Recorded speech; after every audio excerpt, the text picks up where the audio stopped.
आप देख रहे हैं प्रचंड न्यूज नेटवर्क। ताजा तरीन खबरों से अब रहिए हमेशा अपडेटेड, क्योंकि प्रचंड न्यूज लाए हैं लाइव पॉडकास्ट सुविधा, वो भी आपके मनपसंद ऐप्स पर। प्रचंड न्यूज अब Google podcast, Apple podcast, Spotify, गाना और क्लब हाउस ऐप्स पर भी उपलब्ध। अभी सर्च और फॉलो करें। देश में पहली बार ड्रोन से आतंकी हमला। जम्मू एयरबेस पर ड्रोन से आतंकी हमला किया गया। जम्मू एयरफोर्स स्टेशन के टेक्निकल एरिया के पास शनिवार रात 5 मिनट के अंतराल पर 2 ब्लास्ट हुए। पहला ब्लास्ट परिसर की बिल्डिंग की छत पर और दूसरा नीचे हुआ। विस्फोट करने के लिए 2 ड्रोन इस्तेमाल किए गए। हमलावरों का पता नहीं चल पाया है, लेकिन आशंका है कि विस्फोट वाले इलाके में खड़े एयरक्राफ्ट उनके निशाने पर थे। ऐसा पहली बार है जब किसी आतंकी हमले में ड्रोन का इस्तेमाल किया गया है। ट्विटर के भारत में नियुक्त किए गए के अंतरिम ग्रीवांस ऑफिसर ने अपने पद से इस्तीफा दे दिया है।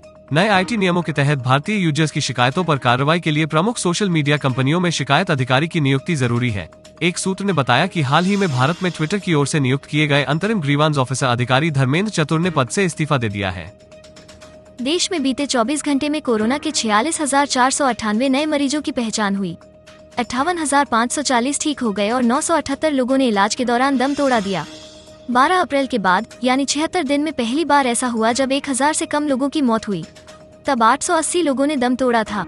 एक्टिव केस यानी इलाज करा रहे मरीजों की संख्या भी रविवार को 13,034 कम हो गई।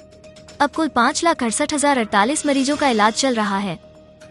लद्दाख के लेह में सोमवार सुबह भूकंप के झटके महसूस किए गए। नेशनल सेंटर फॉर सिस्मोलॉजी के अनुसार रिक्टर पैमाने पर इसकी तीव्रता 4.6 थी। हालांकि इससे किसी तरह के जान माल के नुकसान की खबर नहीं है। यह भी पता नहीं चल सका है कि इसका केंद्र कहां था। इससे पहले 25 मार्च को यहां भूकंप आया था, तब इसकी तीव्रता 3.5 थी। बांग्लादेश की राजधानी ढाका में हुए विस्फोट में एक बच्चे सहित कम से कम 7 लोगों की मौत हो गई। इस हादसे में करीब 70 लोग घायल भी हुए। घटना ढाका के मोक बाजार वायरलेस गेट इलाके के पास रविवार रात करीब 8 बजे हुई। उत्तर कोरिया के तानाशाह किम जोंग उन का सुर्खियों में बने रहने का सिलसिला जारी है। अब किम जोंग की सेहत को लेकर उत्तर कोरिया के लोग परेशान हो गए हैं। सभी को उनकी जरूरत से ज्यादा चिंता होने लगी है। वजह है कि किम जोंग का लगातार कम होता वजन। कहा जा रहा है कि पिछले कुछ महीनों में किम का वजन अचानक से काफी कम हो गया है। वे दुबले हो गए हैं। ये देख वहां की जनता के मन में तरह तरह के सवाल आ रहे हैं।